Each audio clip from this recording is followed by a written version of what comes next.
yaş günüdür. Bu yeni yaş günü münasibəti ilə Muradəlini sinifimizin adından, şagirdlərimizin adından, bir də öz adından səmimiyyətlə təbrik edirəm.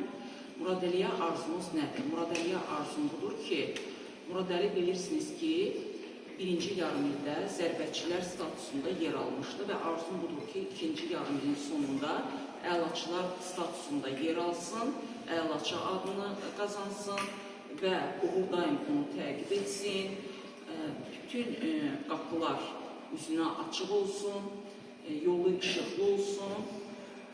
Belə, Muradəli, təbrik edirik. Əl çalın uşaqlar.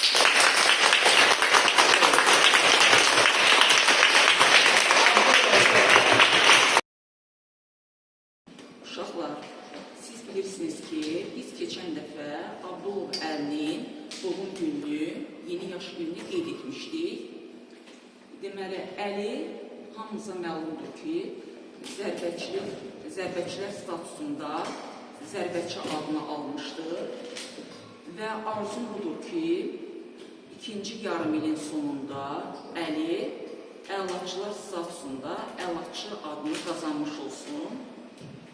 Əli daim uğur əldə eləsin, uğur daim onu təqib etsin, daim öz nailiyyətləri ilə, uğurları ilə, müvəffəqiyyətləri ilə, xoş xəbərləri ilə valideynlərini müjdələsin.